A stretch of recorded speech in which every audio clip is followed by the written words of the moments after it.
Thank you. I hope you enjoyed your lunch. Now, in preparing for this august occasion, I did a bit of research for fear that conversation on the top table may dry up. It didn't, thankfully. For some shared interests, some common areas of ground, some joint passions that John and Neil might share, and I have to say it was a fairly fruitless search. I think the only thing they have in common is that they both sit behind a radio mic for 3.5 hours a day, and they both have beards. And that's about it, which will make for a very engaging and perhaps robust discussion about their respective views on the radio market here. Now, they also don't need much of an introduction at all, but just in case you've been living under a rock for the past 25 years, Neil Mitchell has been presenting the 3AW morning program since way back in 1990, picking up a swag of awards along the way, including in 2011 being named the Graham Perkin Australian Journalist of the Year by the Press Club. I know that's an award he holds very dear. And before taking to the airwaves, Neil, very few of you may know, especially the younger ones, he had a very successful career in newspapers as, I think at a time, one of the youngest editors in newspaper history of the Melbourne Herald from 1985 to 1987. That went well. That went really well. Now, John Fain, compared to that, is a relative newbie. He's only been occupying the morning slot on 774 since 1997. And he's taking a selfie in the process. But in that time, he's also built up a great following and also picked up some awards, including Quills, and also being named the ABC's Local Radio Broadcaster of the Year. Now, before putting on the headphones, Neil was a lawyer. And I suppose technically... John was a lawyer. John was a lawyer. Neil was the newspaper editor. But technically... He still is, because you can sometimes hear the frustrated barrister coming out in some of the interviews that John does with politicians. Now, the man with the unenviable job of refereeing these two is right behind me, and I think he's also something of a media institution himself. David Broadbent, for 10 years, was the state political reporter for the Nine Network, and during that job spent far too many hours, and he'd like to recall, sitting in the control rooms of these guys' respective studios, listening to them give the Premier of the Day a going over. He's also worked more recently in government communications, and also before that was news director of the Seven Network. So he is going to be the perfect moderator to get these two going. And if I can finally offer a bit of advice to both Neil and John. John, no merciless ribbing of Neil about the demons. And Neil, hadn't even thought of it. And Neil, whatever you do, don't wink at that guy. You'll never hear the last of it. Ladies and gentlemen, please welcome Neil Mitchell, John Fain and David Broadbent.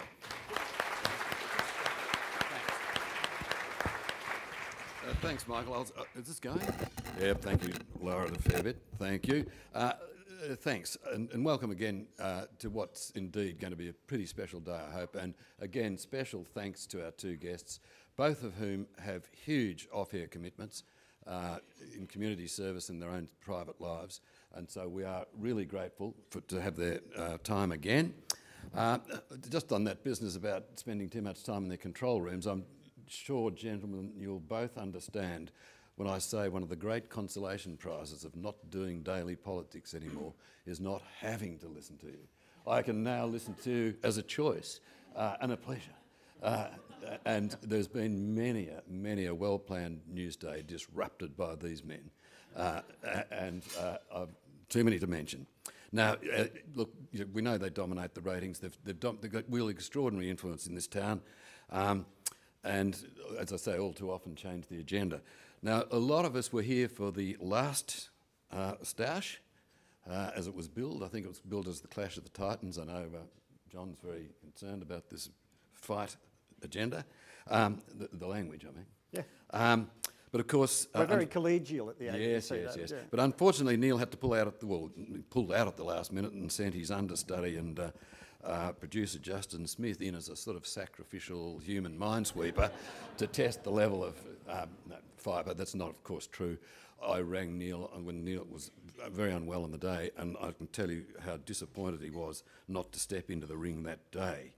Of course, Justin now has his own show in Sydney, so we all think we share in that success. And look, today is our day to turn the tables on these guys, subject them to the sort of scrutiny they subject their guests to. There's no 7-second pause button, which is great, and better still, they can't hang up on us. And if anyone can cut them off, well, I'll try to, but I'm not sure I'll be able to. Now, believe it or not, it's the first time they've been together on the same forum in this style, although Neil did interview John once during an ABC industrial dispute. I can't remember what year it was, but I remember it very well. It was a somewhat icy affair, you'd agree, gentlemen. And I think Neil opened the exchange with, John, welcome to an audience. Yeah, I buggered it up. Yeah. No, I'm not going to dwell on the ratings, but of course Neil has dominated the ratings since the 90s, and in the short time, or the relatively short time that they've been head-to-head, Neil's won 126 ratings periods to John's 12, but the gap's closed and John is winning. John is 2-1 ahead this year on the survey so far. I know John says he doesn't care about ratings, but we're going to ask about that later. We're going to try and get more out of them, both of them, a bit later about all this stuff. Now, we're just going to ask them to give us a minute and a half, 2 minutes max, about their worldview of the state of radio, the challenges, the futures, whatever. And as I said the last time, these are the kings of radio, so they should be able to tell us the history of the world in 1.5 minutes. Given that John went last time, I'll ask you to start, please, Neil. Thank you, David, and seriously apologies about last time. It was unavoidable, and Justin did get his gig in Sydney out of it. That point about John and I not having anything much in common isn't true. We both have a deep love of old British sports cars. That's true. I love Triumphs. He's got an E-Type Jag. Oh, thanks for letting that out of the bag. I can't afford one. We don't get paid well in commercial radio.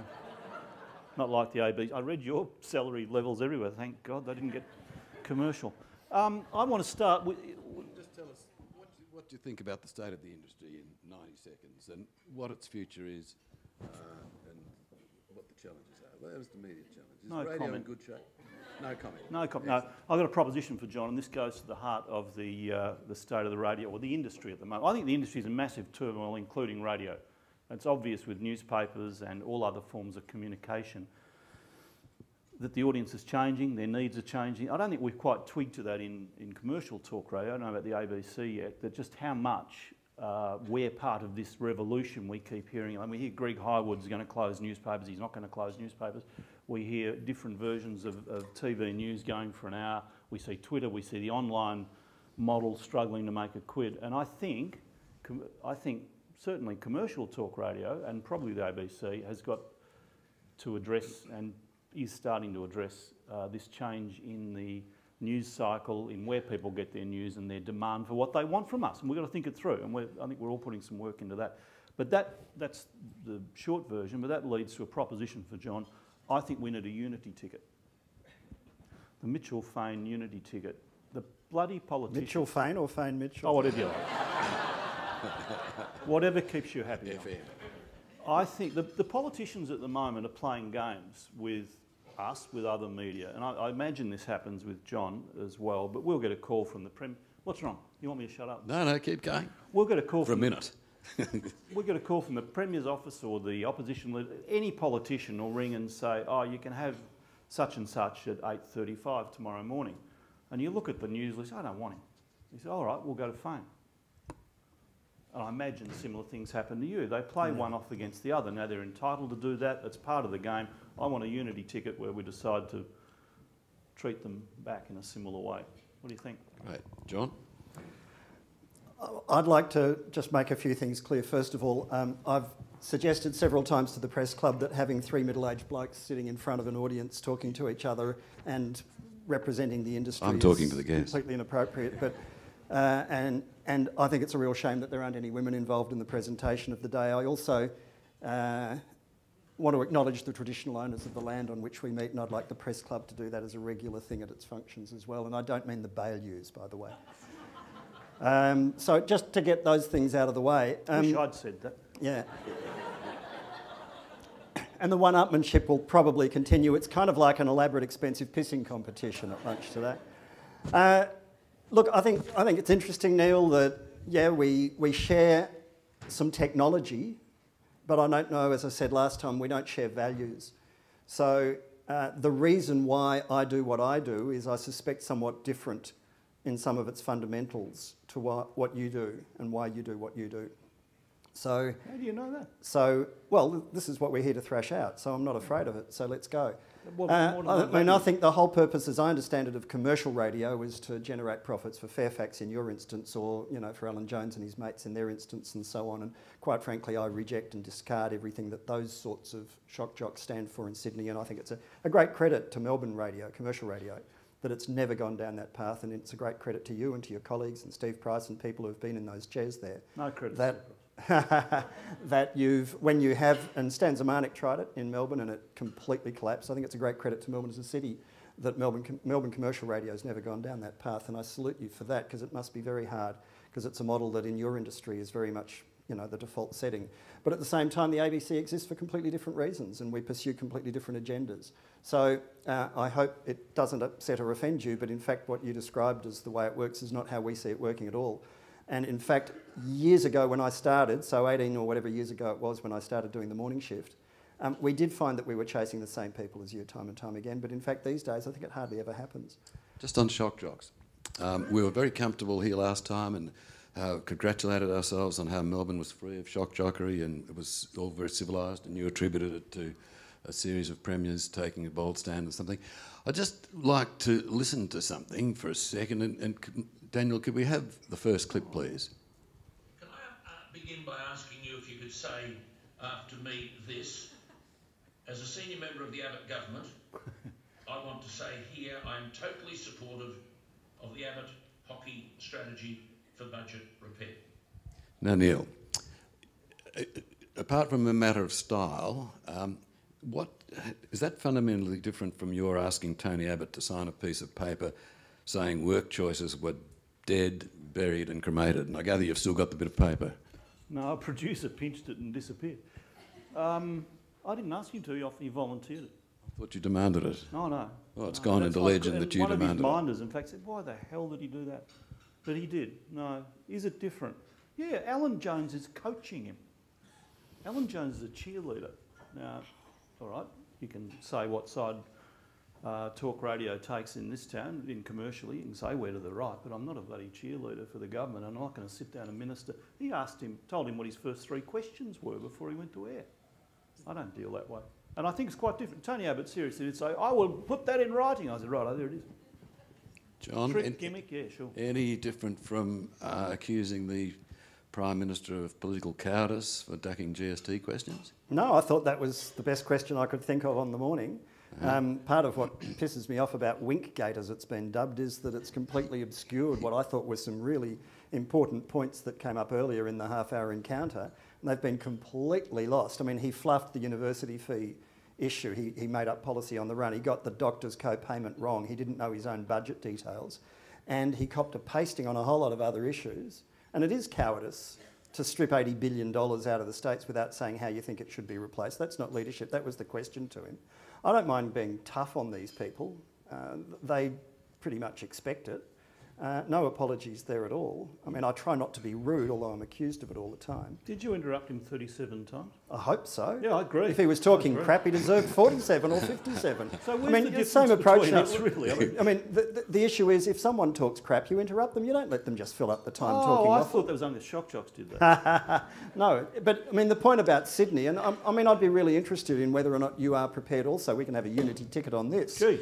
We can have a unity ticket on saying that, you know, we completely disapprove of the usurpation of power by the Alan Joneses of this world. It's undemocratic, it's inappropriate, and I think it's a successful feature of Melbourne commercial radio and Melbourne as a civic culture that we've never gone down that path. I don't know if you can argue it's undemocratic.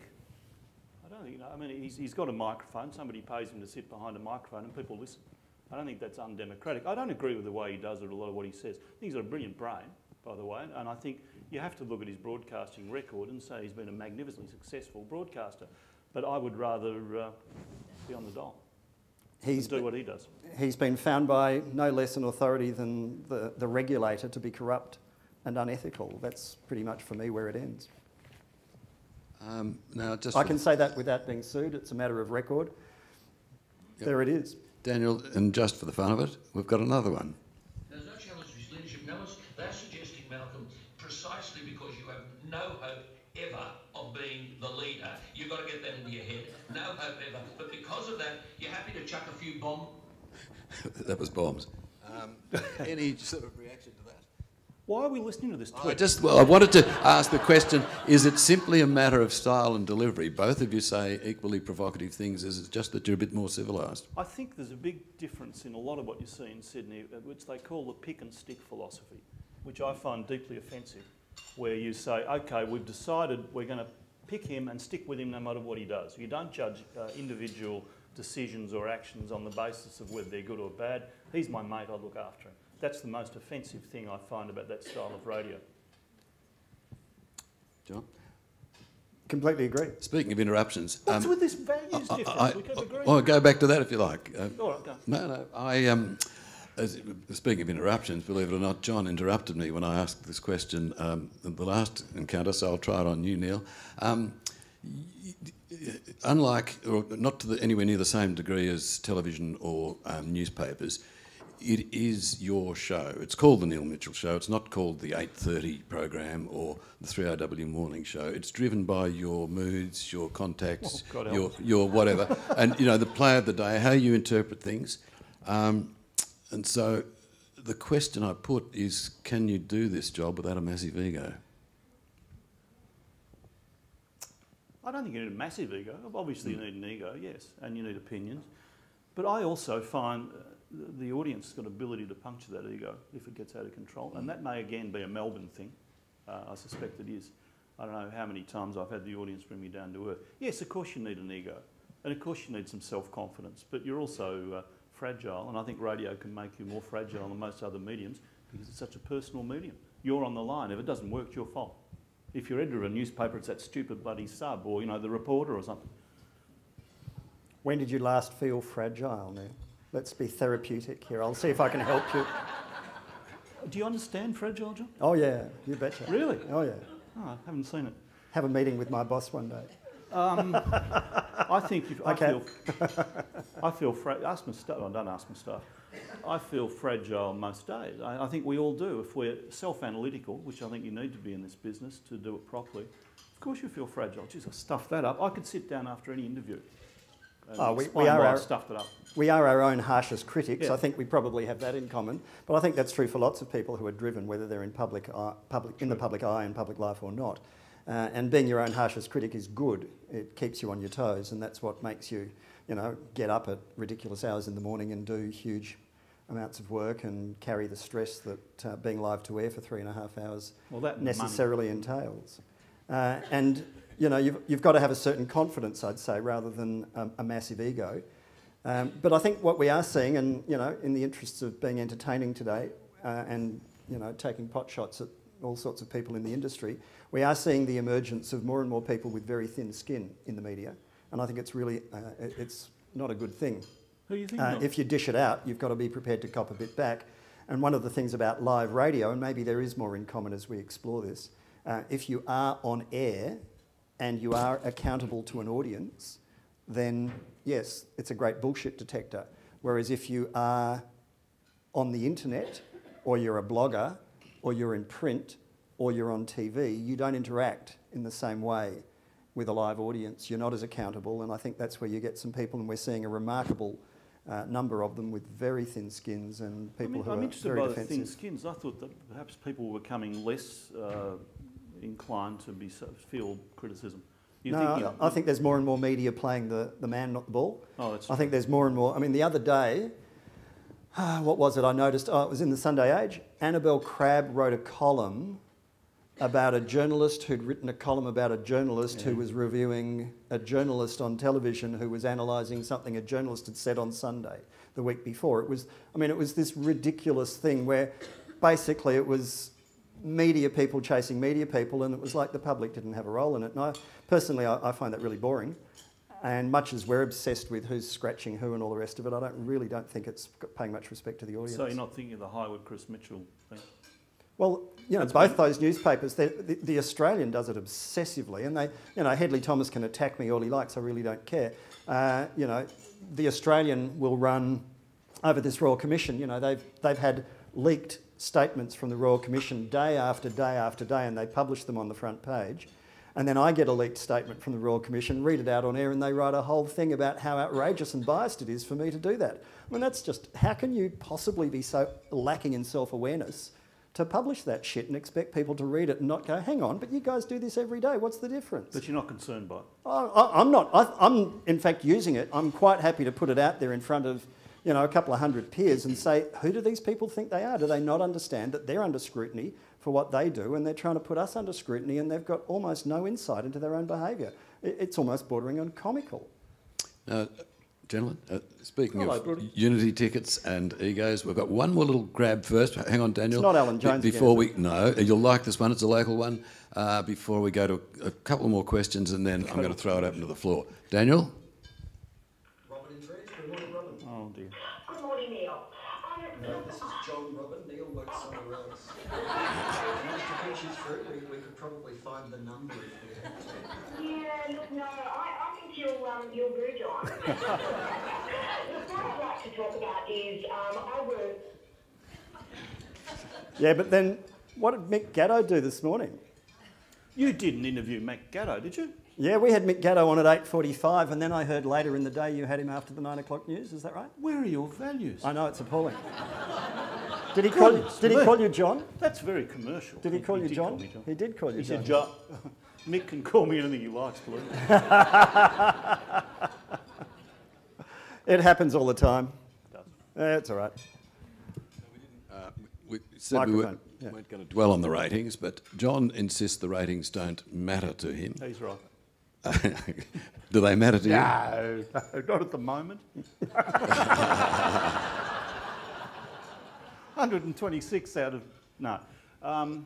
Of course they matter. It's a matter of pride. It's a matter of commercial reality. And we have been dominant for so long that, of course, it matters. And it's that personal thing again. If you're not doing as well as you used to do, you have a look and say, why? What am I doing wrong? What are you doing wrong now? Well, all my good ideas have been pinched.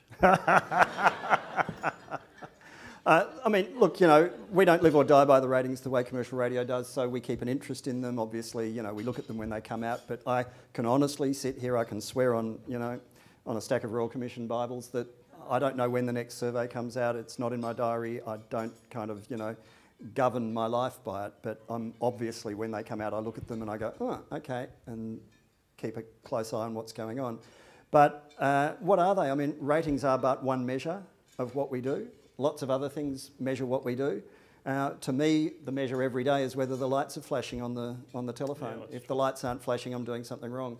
I mean, if there's, 3, 4, 5, 600,000 people listening and there aren't 10 lines ringing, there's something really wrong there. Funny you raise ratings. We rated 23.6% in Albury.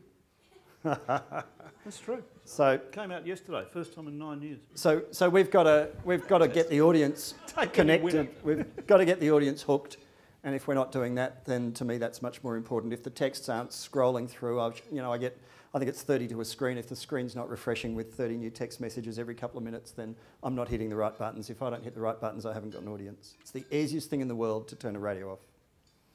You care about hitting the right buttons, though. I'm quite serious here. I thought there was sort of a higher purpose. I don't mean that as badly as it sounds. I thought you were sort of pursuing a higher... No, you want to be relevant, don't you, Neil? You want to be relevant. You don't want to be disappearing. We're not going to open up with 15th century Russian poetry and Nicaraguan women's health centres. People can get that on Radio National, so they don't want that on 774. So why do we have Radio National? Well, it's got an audience and it's doing quite well, but that's its niche, that's its shtick, and that's fine for them.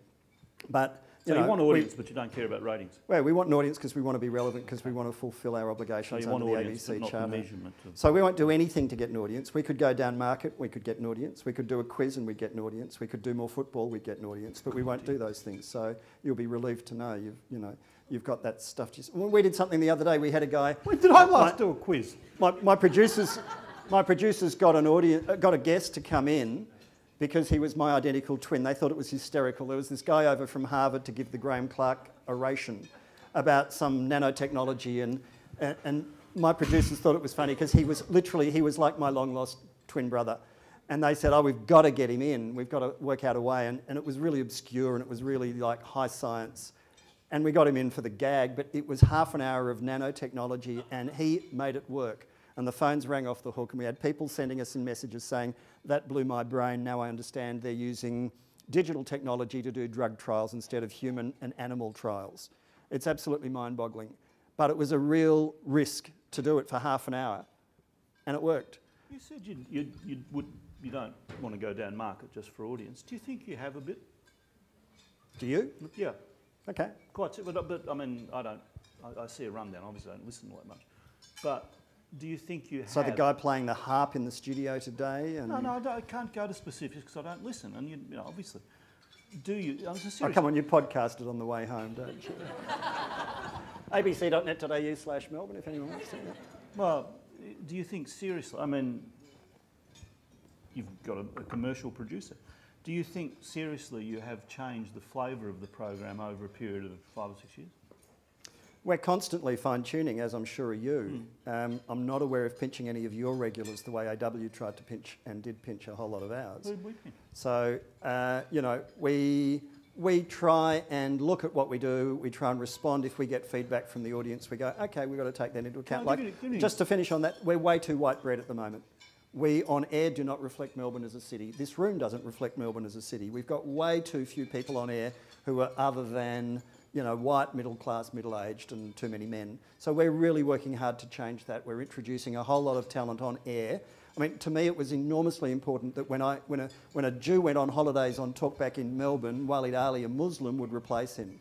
Only in Melbourne, only at the ABC, would a Muslim host replace a Jew when he goes on holidays. That's really important to me. What about getting the best person to replace you? That would never happen on commercial radio. It would never happen in Sydney or Brisbane or Adelaide or Perth. Bullshit. It would happen if it was the right person. So, to me, that's really important and we have to do much. It would happen if it was the right We have person. to do much more of that and we're really working hard to do it. It would happen if it was the right... But no, seriously, serious point about that. I remember you personally telling me years ago that we were wrong to have in... Or you ill-advised, and wrong might have been the word, to have in, as we did then, as in a regular spot, the Premier, the Prime Minister, the Chief Commissioner and the Lord Mayor. You said, we will have them in when it's relevant, when we need them. That's right, that's how we do it. Don't you have them as regulars now? No. The Mayor comes in once a month, thereabouts. It's not locked in. Okay, that's not regular. It's not locked in on a regular basis, as in, here's where you come to get the Mayor. We don't have the Premier locked in on a regular diary, and I'm not sure Tony Abbott will ever come into my studio ever again. And the Chief Commissioner? Just when Chief Commissioner, you know, about roughly every month, as we can fit into their diary, and as they tell us there's something big coming up, we say, okay, we'll grab it then. Oh, okay. Seems so, you know, the whole thing of, well, when the Premier used to come in and do a weekly press conference one-on-one with you when it was Jeff Kennett, I always thought that was wrong. I don't retreat from that. Oh, I loved it. Yeah, I'll bet you did. I loved it. Yeah. Okay. It was entertaining radio. It was good radio. What else do you judge it by? No, I know the room's bristling with questions for you, so... oh, I can see that. It could... Is there a... this is the mic, is it? Well, while you're doing that, I'll ask one while you go. Neil, at the start of the week, or about a week ago, when the Jeff Shaw went on Raphael and said he'd bring down the government, I think you said everyone should calm down. No one seemed to take any notice. That's not unusual. And you weren't very calm yourself this morning in your exchange. I was calm because the Premier, in my view, was being unreasonable in the way he was treating the audience. That's what I'm getting to about my fatuous line about the Unity ticket. I was angry today. Yes, I thought the Premier just wouldn't answer a simple question and continued to launch into a list of policies he wanted to spruik. But that happens all the time. There's no point in getting angry. You've got to be persistent, I think. I'm not walking out. See you, Brody. We'll go to... I can just see from here better. You still should calm down. It's not a crisis. If you have a question, please just introduce yourself, and please questions, no lectures. The lectures come from up here. Anyone got a question? Here we go.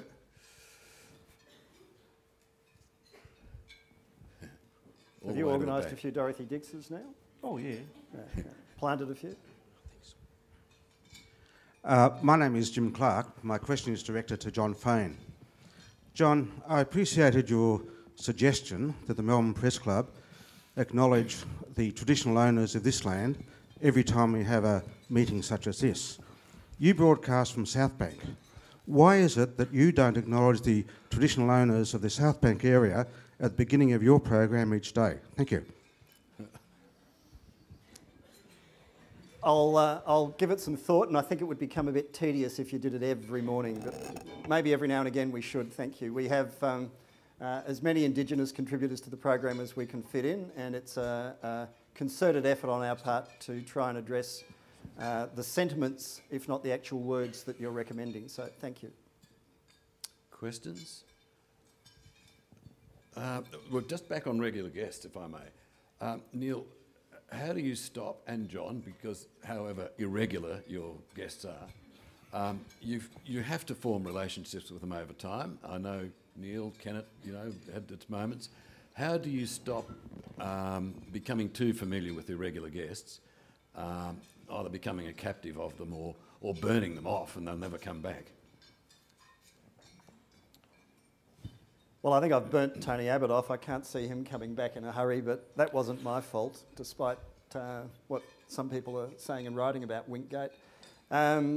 He probably wished he'd gone down to Deakin to see those riotous students instead.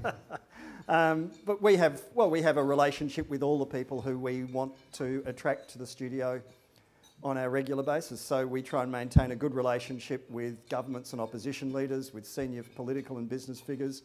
And at the same time, though, you don't want to become too close to them because you, in my view anyway, you lose your objectivity if you do. So you'd rather be respected than liked, and you have to keep some professional distance. Yeah. I've been a journalist 45 years, and from day one this was a problem. It's an issue. I remember covering the industrial realm when Bob Hawke was ACTU president and you got drunk with him every day. You have to learn how to balance it, and I find it difficult, but no more difficult than it was when I was a young reporter, and you just have to balance that relationship. I don't socialise with them, I don't get close to them in that sense, and some of them, in fact I had a guest in this week who walked out and said, I didn't think you'd do that to me, and I said, well mate, get into the real world. He thought I was too friendly to have a go at him, and I had a go at him. I better not name him, but because it was off air. But on the contrary.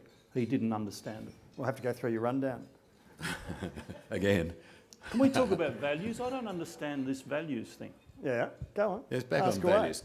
No, well, you said my values are not the same as yours. How do No, I I differ? said not you. I'm talking about your radio station's values. It's a commercial organisation, and like a TV organisation in the commercial world, it exists to attract listeners and viewers in order to sell advertising to them, and so everything is enslaved to that. That's your objective. How are we It's the enslaved? reason why the radio station exists is to generate profit for Fairfax. That's the problem I've got. How? Look, I've made if there's advertising people in this room, they know I've spent my career fighting advertising departments. But how are we enslaved to the advertisers? Because that's the reason why the radio station exists. I remember Tim Costello once accused me of being in the pay of Crown and therefore unable to judge whether I was making criticisms the very early days of the casino. And I said, how on earth, you were personally in the pay?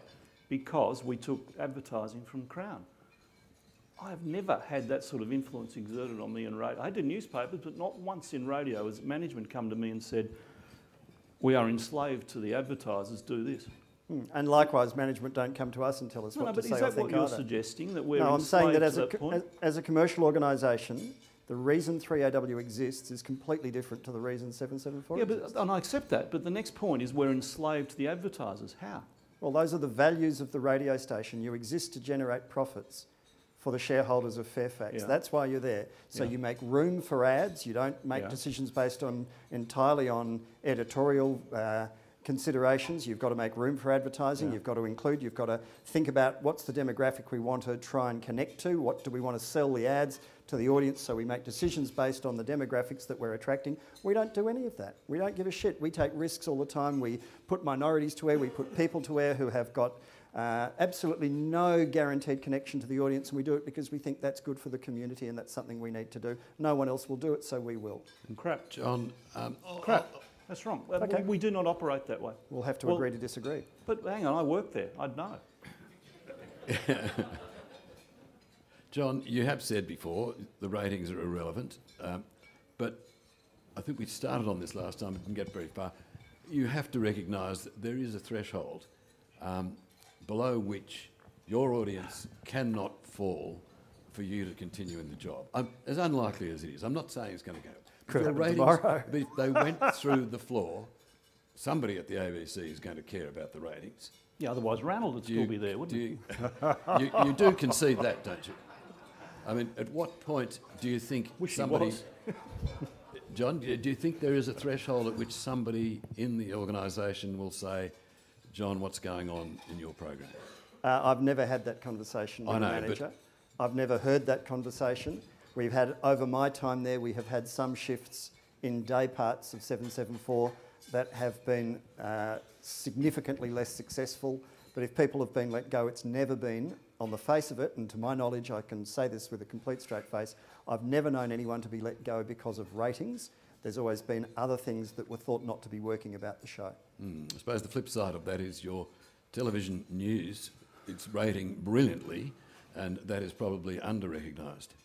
Look, I think the ABC, the success story in Australian media at the moment, I mean, you know, if you aggregate the ABC's audience on radio in Melbourne and you tie Radio National, Classic FM, Triple J, News Radio and 774, we're around somewhere between 25 and 30%. I haven't got the latest figures, but and that's a success story of the ABC in this major market you will never hear about. No one will tell you that, so I will today. That's because you don't care about ratings. Well, no, I'm not obsessed about it, but I think it's worth remarking upon. The ABC is somewhere between 25 and 30% of the aggregated ABC signal is between 25 and 30% of the Melbourne market. That's extraordinary. Beautiful. We have a question down here. I can't believe there are so few questions in the room. I thought you'd be exploding with questions. I can't understand why people would pay money to come and hear us when you get 3.5 hours a day for nothing. Why would you pay money for another dose of it on top? That's what I said. Yeah. Thanks, Brody.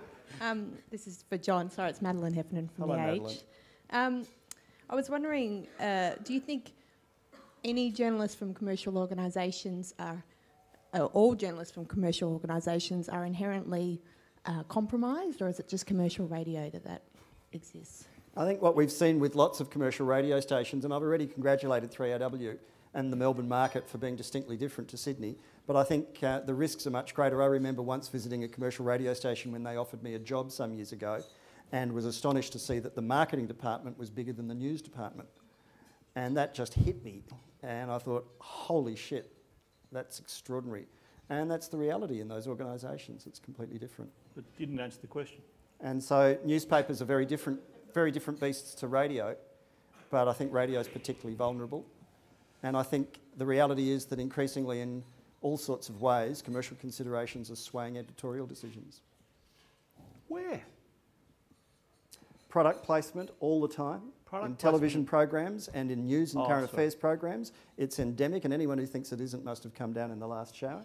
I think there's also all sorts of stuff coming up, in particular in the News Limited newspapers, where you can look at something and go, oh, it's just a coincidence that story's there at the same time as a full-page ad in relation to the same product, and you go, okay, so there's a deal done there. These things are happening. They're happening all around us, and you'd have to be incredibly naive not to see them. Well, I am. In 45 years, I've seen a lot of stuff-ups and not so many conspiracies. Well, I agree there's lots of stuff-ups, but I think there's also a growing trend, and it's happening not just in Australia, but around the world. There's a growing trend for the blurring of editorial and advertising, and it's advertorial, and it's happening more and more.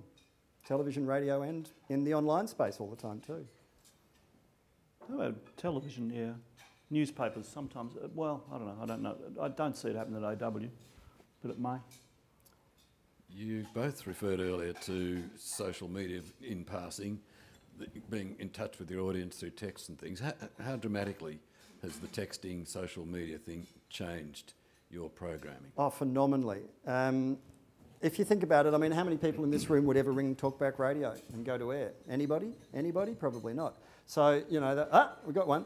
But, you know, lots of people are comfortable by contributing in a way that they don't have to wait on hold, they don't have to be recognised by their voice, and so texting is absolutely huge. It's transformed my program.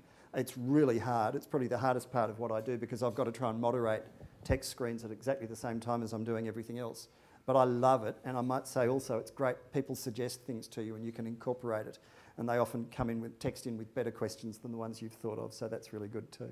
Now, We actually were first to introduce texting many years ago. I think we were too early. It wasn't as broadly accepted. I worry about it because I don't want it to stop a person ringing in. The phone call is the joy of what we do. It's the unpredictability, it's the provocativeness, it's the real world. And I worry about texting too much. And, you know, we use lots of emails and things, but I worry about texting too much because it means they'll, oh yeah, I've got the message across, I won't ring. And that call is what makes Talk Radio hum along. It's the real world, rather than me reading what you say. So we got a slight disagreement there. okay. Well, now we have a question. Could you just Hi. introduce yourself? And I'm Chloe from Kilvington Grammar, and I was just wondering, what have been the most difficult challenges you have to face while doing your shows, and how have you overcome them? Thank you, Chloe. I think the most difficult challenge is every day making it interesting, relevant and entertaining and informative. I mean, you have this list of things you would like to tick on a good program, and the staff and myself, we tear each other apart or tear ourselves apart from when we get off air at midday until we get into the next day, and then right through the program. It is a never-ending process. That is the most challenging and difficult thing, I think, feeling that you are actually on top of what you need to be doing and doing it well. And that self-analysis we were talking about earlier comes into that. Chloe, tomorrow's show will be the hardest thing, Yeah. and then the day after that'll be the hardest thing. I can't even remember half the time that we've had on today. We're already... No, quite seriously, we're No, already talking that's about tomorrow. absolutely true. Yeah. See, we 'Cause you share churn- more there's more in common than we thought. You churn through so many... I haven't got an E-type jack. No. We get through so many interviews and so many calls and so many people that you get to the end of the day, oh, shit. You know, normally I'm unapproachable at this time of day. You'd be surprised to know. If you want an E-type, Neil, I know someone who's got one. I for can't sale, afford it, actually. John. Oh, I think you can. I think we've got another Yeah, question. David, Cindy Christian from Inter-Ellison. You were discussing social media before and people texting in. Is it easier to vet texts than it is telephone calls? And do you vet or do your producers vet? How do you both deal with it? Well, I don't use enough tests, John. I moderate the text. They come straight onto a screen that's in front of me all the time. And I use it as a... it's also it's a feedback loop. So if I'm too rude to a guest, if I'm too rough on somebody, the text messages will tell me. Shortly, this text will come in shortly after my producers have already told me, I might say. But you're your own man, John, so you're not going to be persuaded. No, you are persuaded because you have to be. You don't know everything and you're not always right. That's really important. So, so the text messages, it does my head in sometimes, but at the same time I think it makes me work harder, and that's a good thing too. Keeps you honest. Moderating the calls, well, the producers answer them, so they put them up on the screen, and they're always saying, go to line 6 next, go to line 3 next, or line 5's boring, or whatever, or line 10's incoherent, or whatever it might be. So I take their advice on what to do with the screen, with the callers on the screen. Well, in moderate, if you mean they're answering the phone, I'm not, and they're putting them on the screen. So they're saying, this is a great yarn, go to number 6, or whatever it might be. We have the same issue with emails, got hundreds of them coming in, and the producer will just put them in front of me. They might mark a couple I think are of particular interest. I'll flip through them and read them as I find them interesting or relevant, and often critical. And John's right. I mean, you get a very quick reaction on the phones, whether it's text or on the phones, if you muck something up or you do mishandle it. So we do moderate.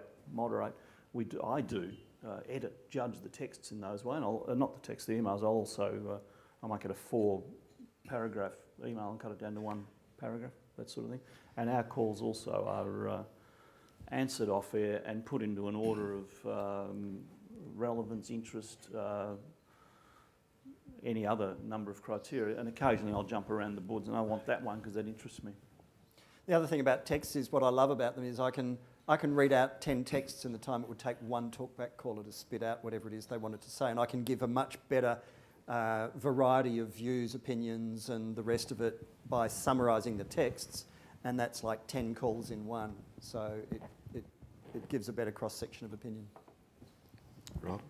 Rob Curtin from the Press Club and 3AW. John, a question for you. Surprise me, Rob. Just try to understand. Are you really saying that only government media has values and that all commercial media No, I didn't say is no values. I compromised? said we've got different values. We're enslaved to the advertisers. I didn't say you don't have values. I don't think I've ever said that. You can play the tape back. I'm trying to I said understand there are that. Are you different saying it's values. intrinsically... There's a completely different value set. And that's self-evident. I can't understand why you're all so bristly about it. To me, it's a no-brainer. Commercial media is different to public broadcasting. We are Is that enslaved such, to the advertisers. is that such an astonishing thing But to John, say? does different make commercial inferior in your view? I didn't say inferior either. I said there are different values at play. Compromise. I can't understand how people are regarding this as so interesting and exciting to me. I mean, you know, it's can like I stating the explain? bleeding obvious. Can I explain? It's not that part. It's the enslaved to the advertiser. I find offensive. I don't think I used those words, but you Yes, can you try did. and Play fit the me up tape. with them. You can verbal me if you like, Neil, but it's not You going to did. work. I noticed the words. As it It's an stands at the unusual word. moment, it's a simple proposition, and it's not that dramatic, that public broadcasting is inherently different Of course. to commercial broadcasting. But are we enslaved to Is the that advertisers? such a big thing to dwell upon? I wouldn't have thought so, but if you want to keep going on it, I'm more No, than well, you're happy the one. to. We are not enslaved. I'll just get it clear. Are we enslaved to the advertisers? I haven't used those words, no. I think that influences what you do and it's part of your values. It's It part of your influences values what we do. that you are a commercial entity and you have to deliver returns to your shareholders. And if that's not stating the obvious, it's in your stock exchange obligations apart from anything else. You can't go to air and do stuff that is going to cost Fairfax money. You know, that's not going to happen. All right, look, You can't go to air and trash Fairfax, for instance. I do it regularly. No, we'll let this go. Ask the boss. I don't know. I've had... Oh, jeez. All right. It is not unusual to criticise the boss at all. Yeah, you can on air. criticise the boss. It is but- not unusual to criticise Fairfax at all. Yep. Have you heard me talk about the age? I No. haven't heard you do anything, actually. I don't think I've... Oh, haven't you much got of the your show at all. podcast you gave me? Now, clearly, we're not going to be able to do justice to any of this in the short time we've got, and we are sort of running out of time, and there's a couple more questions in the room, so we'll move to them. Right up the back, please. Hello, my name's Murray Collins. Neil and John, thanks very much for coming in today. Over the years, have you noticed there's been a change in the trends of the sort of audience questions or interests? For example, are they more in touch with environment now or politics, or maybe less so? And maybe projecting forward, do you, again, think there'll be certain, given the demographics of the multicultural Melbourne, do you think there'll be different trends and different topics that will be on the agenda that you'll have to be talking about then that you're not really talking about now? Certainly. Yeah, I've noticed huge change. One simple thing, when I started, it was very rare to get mobile phone calls. Now it's rare to get landline calls. That changes entirely the nature of what you're doing, because you've got this whole audience out in the world telling you what's happening out in the world. You know, there's a car bomb exploded, a bridge has fallen down, armed robberies, that sort of thing. That changes a lot the dynamic of the program, and it's great. That's one of the reasons I prefer the calls ahead of the text messages. And yes, a very simple thing. Despite being unable to say anything that might criticise Fairfax, if I some years ago had taken the stand I take on gay marriage, supporting it, the audience would have gone feral. They would have hated it. Now, if I say anything about gay marriage, what the hell are we talking about this for? Let's just move on. It's done. The audience is becoming quite different in its tastes. That's why we go through the agony every day of varying what we do and looking at what we do and analysing what we do. And it's going to change more and more, I think. Well, of course it's going to change. The audience is changing. The pace of change is what surprises me. And we struggle to keep up. We're struggling to keep up with the audience and where they're going. So we have a spot each week we do now called The Revolutionary World. You know, the revolution, welcome to the revolution. And we're struggling to keep up with the things the guests are saying and the audience is saying, and they're saying, you know, because everything's changing. And, you know, we're living in times that are tumultuous. So, yeah, absolutely. I think, as I said before, we're very white bread, and that's not reflecting our audience. So we haven't got nearly enough people on air and not enough people getting through on the talkback who are representing the reality of what life is in a suburban Melbourne street. And we work really hard to try to change that. And because there's a lag, you know, people who are going to come in on the radio are people who have got through various steps in life.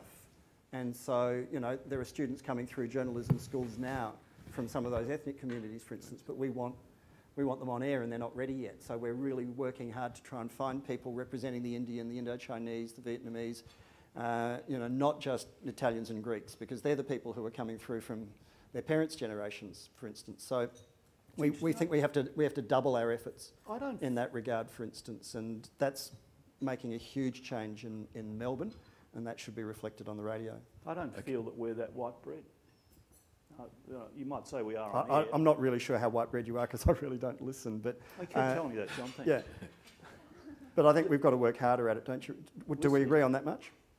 As an industry? I'm not convinced yet. That's what I was getting to. I'm not convinced that we are white bread. Now, on air, you can argue the presenters and the rest of it. I know what you mean. But when I think about the number of Indian accents, Asian accents, and the Greek and Italian, the European accents that we get through on Talkback, I don't know what percentage is. I never bothered looking at it. We don't care what their accent or nationality is. We care what they've got to say. I think we do have a very and experience in getting in cabs with usually Indian cab drivers who want to lecture me on what I've done right and wrong for the past week indicates a fairly large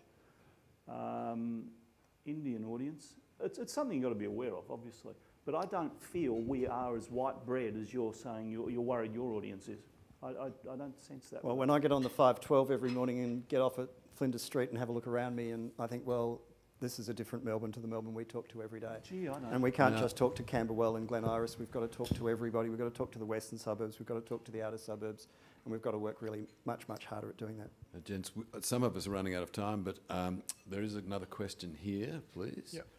Yep. James Howe from Telstra.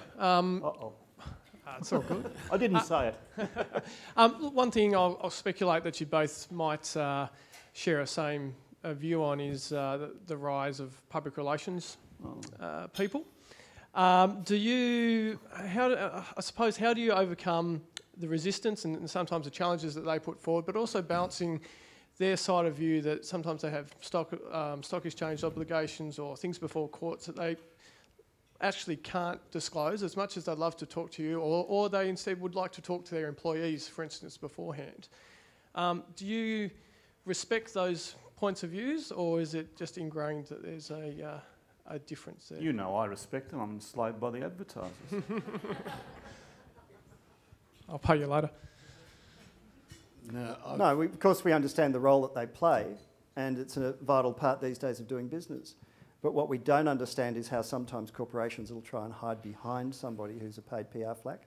And I quite frankly don't understand what the CEO of a corporation's got to fear coming and talking to Neil or me, as if I know 3/5 of SFA about what they know. Yeah. And the likelihood of me being able to give them a curveball is so slight, I would have thought they can swat it away with effortlessly. So I don't know why they're so neurotic about us. And yeah, we can be grumpy and bad-tempered, but there's people like you who are there to rehearse and train people so they can put us in our place.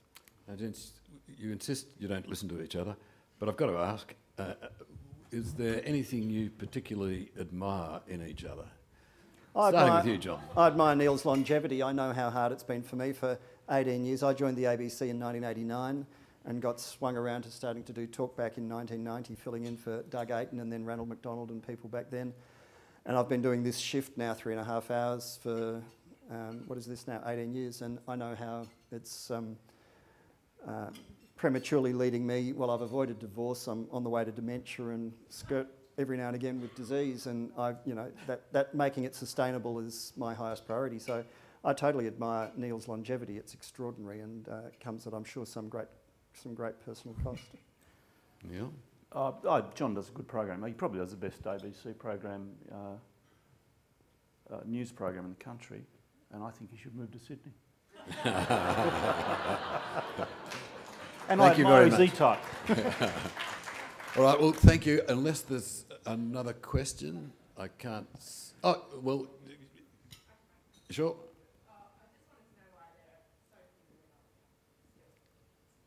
So few women on here is the question, and why? There was a theory amongst one of our management some years ago, that the Talkback audience didn't want to hear from women. That I don't know, it was a policy, but it was an attitude which was argued and fought often off-air. I don't think it exists anymore.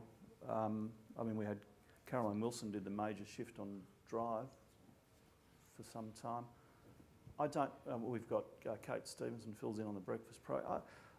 I would really like to think that it is the best person for the job, whether they are Jewish or Islamic or anything else. Lindy Burns is doing very well in evenings for us at the moment. She was previously on Drive and doing very well there. I'm the wrong person to ask that question to, because I'm probably asking it as much as you are or more.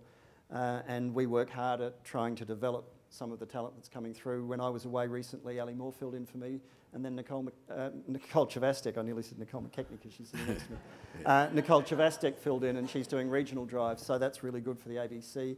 And we've got to work hard at developing the on-air skills, the presence and the experience, the flying hours for people so they can take on these roles. I will point out that my equivalent in Sydney is Linda Mottram, and before her there was a woman in that role as well. So the ABC's trying to get people into these key shifts. It's just there's this sort of terrible curmudgeonly prick of an old bastard in Melbourne who won't go away and let someone else have a go. I mean, I love it too much to walk away. But John, 18 years. Yeah, I know, way too long. All right, well, look, I thought that question would come up. I think the other, sorry if I make this quickly, the other when is enough enough? Yeah, that's right. I often think that.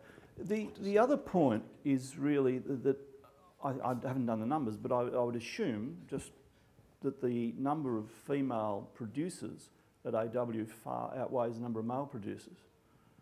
And that's not deliberate. That'd be the same with us. That's not deliberate, and that's just the best people who got the job. I have 3 female staff and 1 male staff, or 2.5 female staff, 1 male staff member, which are just the right people for the jobs. So why doesn't it then translate through to on air? I don't know. Maybe the women in the industry are too sensible. Seriously, maybe they just don't want it. I'm sure some want to do it, but maybe the majority don't. I don't know. All right, well, thank you very much, John and Neil. I'll hand over to Michael, but personally, thank you very much for giving up your time. We do appreciate it. You have, as I said before, huge off-air commitments. You never stop. It's a really huge ask to walk out of a studio straight across the road and come in here. People think the kings of radio, twice. The kings of radio can do this stuff on their head, but like everybody else, it's work, and we really appreciate it. Thank you.